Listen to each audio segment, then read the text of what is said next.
रामकृष्ण हरी मंडळी, श्री स्वामी समर्थ। माझ्याकडून तुम्हा सर्वांना दिवाळीच्या खूप खूप शुभेच्छा। आज आहे लक्ष्मीपूजन। लक्ष्मीपूजनाची जशी आपण विधिवत योग्य पद्धतीने मनापासून श्रद्धेने आपण माता लक्ष्मीची पूजा केली, त्याच पद्धतीने आपल्याला दुसऱ्या दिवशी उत्तर पूजा देखील करायची असते।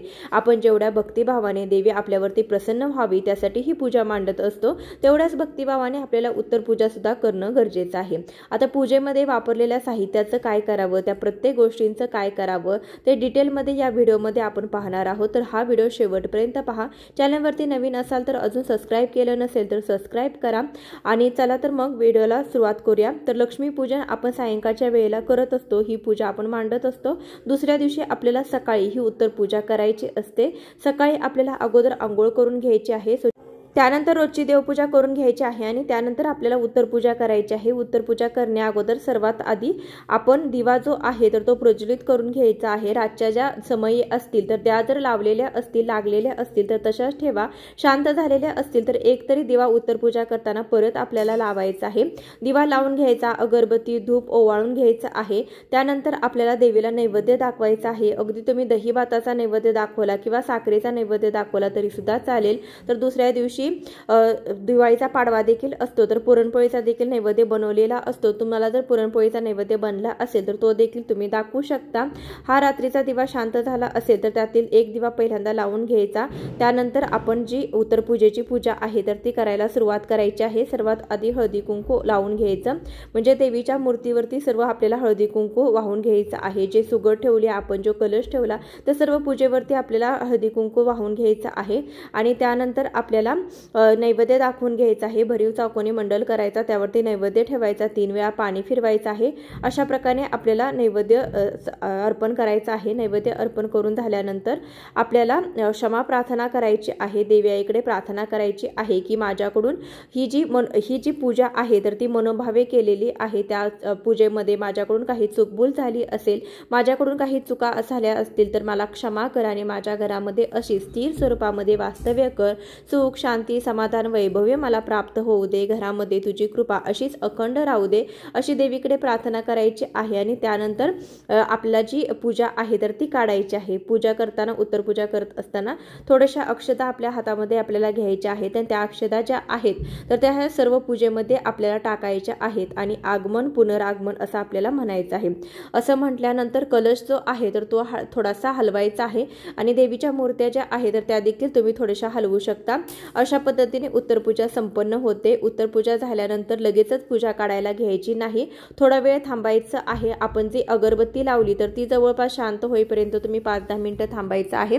त्यानंतर आपल्याला पूजा जी आहे तर ती काढायची आहे।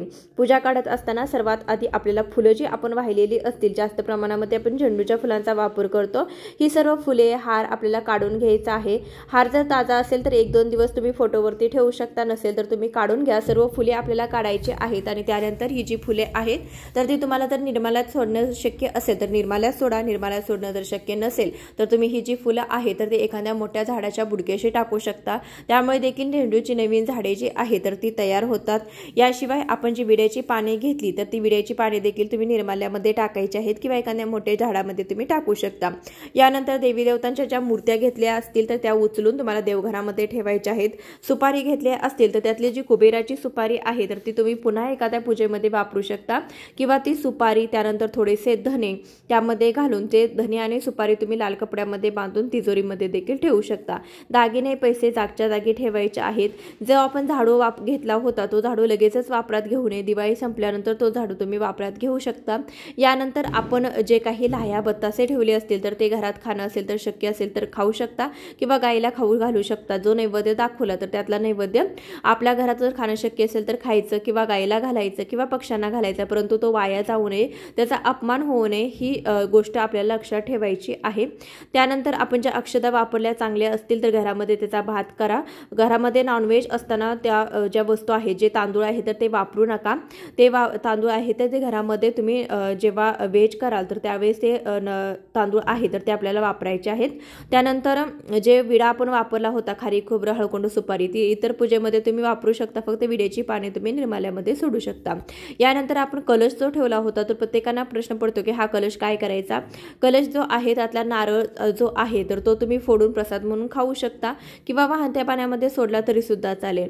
यानंतर आपल्या घरामध्ये जर मंगल कलश नसेल तर तुम्ही हा जो कलशावरचा नारळ आहे तर तो मंगल कलश म्हणून तुमच्या देवघरामध्ये तुम्ही स्थापित करू शकता, तसे केलं तरी सुद्धा चालेल। कलशातील पाणी तुळस सोडून इतर झाडांना घालायचं आहे।